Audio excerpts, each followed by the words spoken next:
సుకుమార్ రాజు గారు. ధన్యవాదాలు అధ్యక్ష. జనరల్గా ఒక ఇంటర్నేషనల్ ఎయిర్పోర్ట్ వస్తుందంటే ప్రతి ఒక్కళ్ళు సంతోషిస్తారు అధ్యక్ష. కానీ విశాఖ వాసులైతే విశాఖపట్నము, విజయనగరము కాకపోయినా అనకాపల్లి, కాకినాడ వరకు అధ్యక్ష ఈ భోగాపురం ఎయిర్పోర్ట్ వస్తుందంటే గుండెల్లో భయం మొదలైంది అధ్యక్ష. ఎంత తొందరగా కంప్లీట్ అయిపోతే అన్ని ఇబ్బందులు మాకు మొదలవుతాయి అధ్యక్ష. ఎందుకంటే రోడ్స్ లేవు. ఒక పక్కన మెట్రో ఏదో చేస్తామని అంటున్నారు కానీ అటువంటిది ఏమీ ప్రతిపాదనలో కూడా లేదు అధ్యక్ష. అట్లాగే దయచేసి మంత్రివర్యులు నేను చెప్పేది ఏంటంటే విశాఖపట్నం ఎయిర్పోర్టు తెరిచి ఉంచాలి. ఎప్పటి వరకు అంటే రోడ్స్ తర్వాత మెట్రో అయ్యే వరకు Visakhapatnam existing airport should be operational అధ్యక్ష. లేకపోతే చాలా ఇబ్బంది అధ్యక్ష. గంటన్నర ప్రయాణం పడుతుంది వెళ్ళటానికే ఏదైనా ట్యాక్సీలో వెళ్తే 2,000 రూపాయలు తీసుకుంటాడు అధ్యక్ష. మళ్ళీ రావటానికి 2,000, మొత్తం ఫ్లైట్ టికెటే 4,000 అయితే ఈ వెళ్ళటానికి రావడానికి సరిపోతుంది అధ్యక్ష.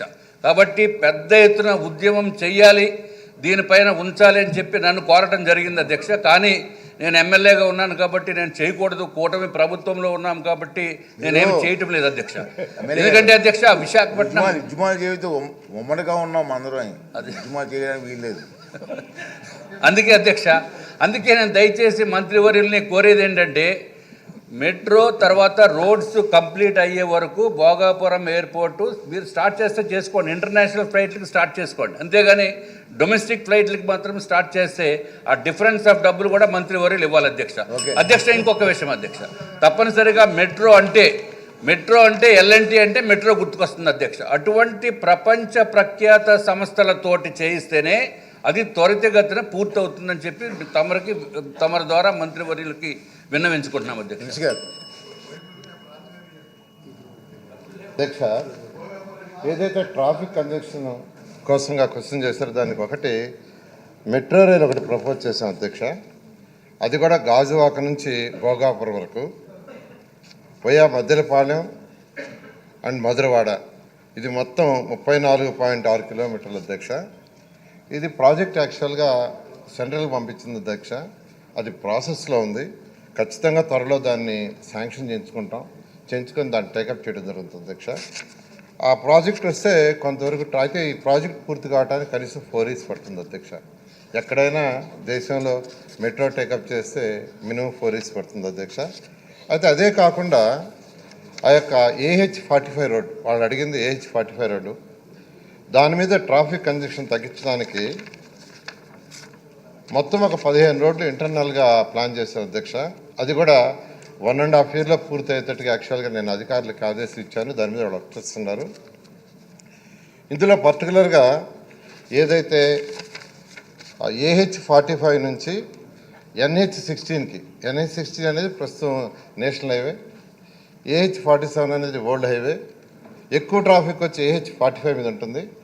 దాని నుంచి NH16 పోయేటట్టుగా ఒక 6 రోడ్లు ఇక్కడ ప్లాన్ చేశాం అధ్యక్ష. 6 రోడ్లలో పెనగండి నుంచి వేపగంట జంక్షన్ వరకు 7.25 కిలోమీటర్లు అధ్యక్ష. అదేవిధంగా survey number 33 of Vepagunta to survey number 128 of Jutwada, అది వచ్చి 6.05 kilometres. Survey number 1 of Paradesapalem to survey number 125 of Gambhiram, అది 1.4 కిలోమీటర్. అదేవిధంగా survey number 125 of Gambhiram to survey number of 9 Gambhiram NH16కి, అది 2.5 కిలోమీటర్. అదేవిధంగా అడవివరం జంక్షన్ BRST రోడ్ నుంచి గండిగుండం అక్కడికి 8 కిలోమీటర్స్. నేరేళ్ల వలస నుంచి తాళ వరుస వరకు 4 కిలోమీటర్లు, మొత్తం 29.2 కిలోమీటర్లు వస్తుంది అధ్యక్ష. ఇవి కానీ వస్తే ఈరోజు ఏదైతే ఓల్డ్ నేషనల్ హైవే AH47 నుంచి తర్వాత నేషనల్ హైవే 16కి లైన్స్ వస్తాయి, రోడ్లు వస్తాయి అధ్యక్ష. అవి వచ్చినప్పుడు ట్రాఫిక్ యొక్క కంజెషన్ తగ్గుతుంది. ఆ విధంగా ఒకటి మెట్రో, రెండోది ఓల్డ్ నేషనల్ హైవే నుంచి న్యూ నేషనల్ హైవేకి కలిపి చేసే అధ్యక్ష. ఇవన్నీ కూడా 1.5 yearలో పూర్తి చేయడం జరుగుతుంది అధ్యక్ష.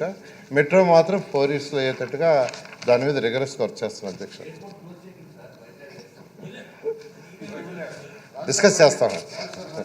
Okay, question number 628.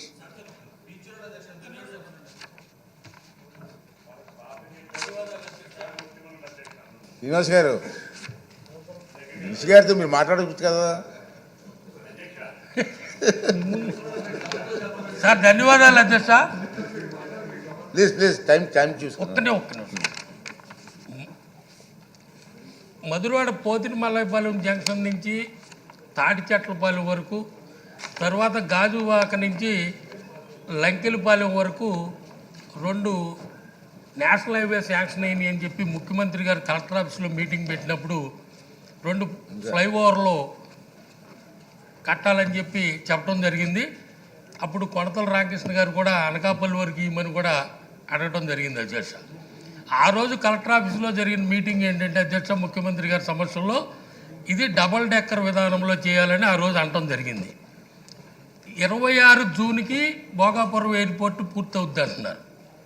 ఇప్పుడేమో ట్రాఫిక్ లేకుండా ఆల్టర్నేటివ్ రోడ్లు ఇస్తామంటున్నారు. ఆ నేరెళ్ళ వలస ఇవన్నీ ఉన్నాయి సార్. ఆ మాస్టర్ ప్లాన్లు కూడా అవకతవకలు ఉన్నాయి. మన ప్రభుత్వం వచ్చిన వెంటనే మాస్టర్ ప్లాన్ రివిజన్ కూడా చేయాలని చెప్పడం జరిగింది అధ్యక్ష. ఎందుకంటే పోర్ట్ రోడ్ నుంచి అప్పుగారి వరకు మాస్టర్ ప్లాన్ 40 మీటర్లు ఉంది అధ్యక్ష. అప్పుగారి నుంచి భీమిలి వరకు 60 మీటర్లు, అక్కడ నేరెళ్ళ వలస నుంచి 70 మీటర్లు ఉంది అధ్యక్ష.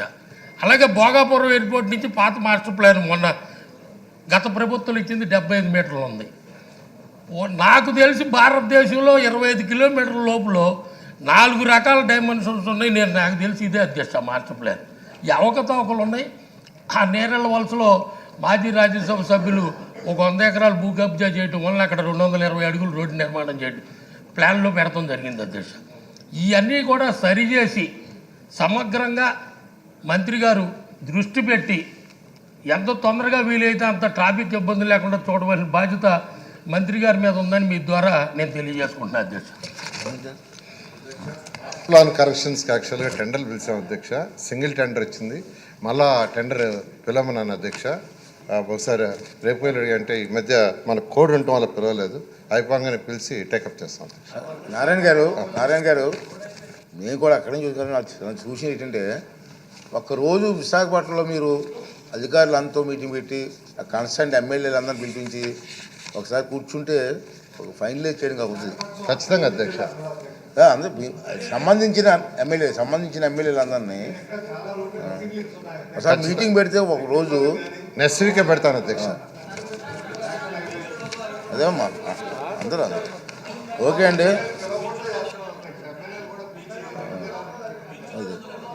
క్వశ్చన్ నెంబర్ 628 మినిస్టర్ గారు లోకేష్ గారు సార్ చెప్పారు మీటింగ్ పెడతా అంటున్నారు. 628 సార్. Yes sir. అధ్యక్ష, మొదటి ప్రశ్నకి సమాధానం అవునండి. రెండో ప్రశ్నకి సమాధానం ఈ ప్రతిపాదన పరిశీలనలో ఉంది.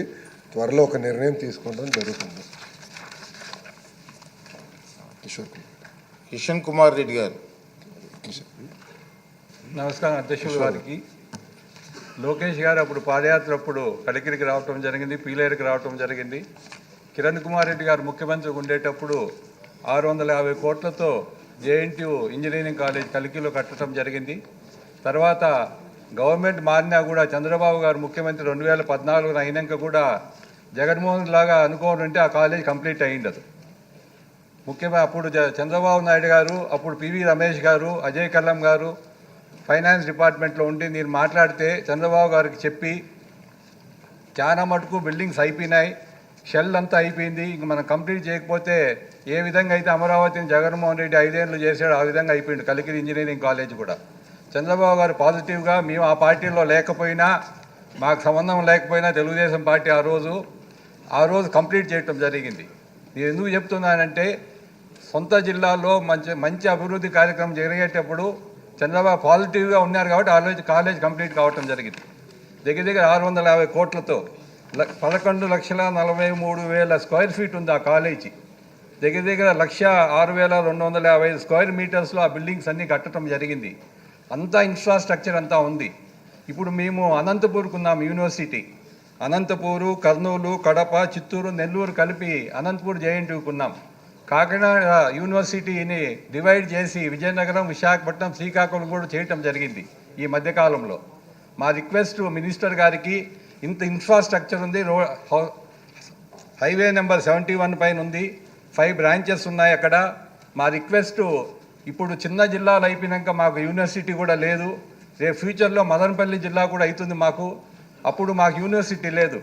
ముందు పాలకులు తిరుపతి సెంట్రల్గా ఏ ముఖ్యమంత్రి అయినా కూడా నీలం సంజీవ్ రెడ్డి అప్పటి నుంచి కూడా అన్ని కాలేజీలు కానీ యూనివర్సిటీలు కానీ, రామారావు గారు కానీ, మహిళా యూనివర్సిటీ కానీ, ఎస్వి యూనివర్సిటీ కానీ, వెటర్నరీ యూనివర్సిటీ కానీ, అన్ని యూనివర్సిటీస్ తిరుపతిలో కట్టడం జరిగింది. ఎక్కడ కానీ ఇంక మిగతా ఏ యూనివర్సిటీ లేదు మా జిల్లాలో. కుప్పంలో మటుకు ద్రవిడ్ యూనివర్సిటీ ఉంది. కాబట్టి మా రిక్వెస్ట్ మినిస్టర్ గారిని, ఖచ్చితంగా కలికిరి యూనివర్సిటీ చేసి చిత్తూరు జిల్లాను, నెల్లూరును, వీలైతే ప్రకాశం జిల్లాను కలిపి మాకు యూనివర్సిటీ చేయాలని కోరుకుంటున్నాను.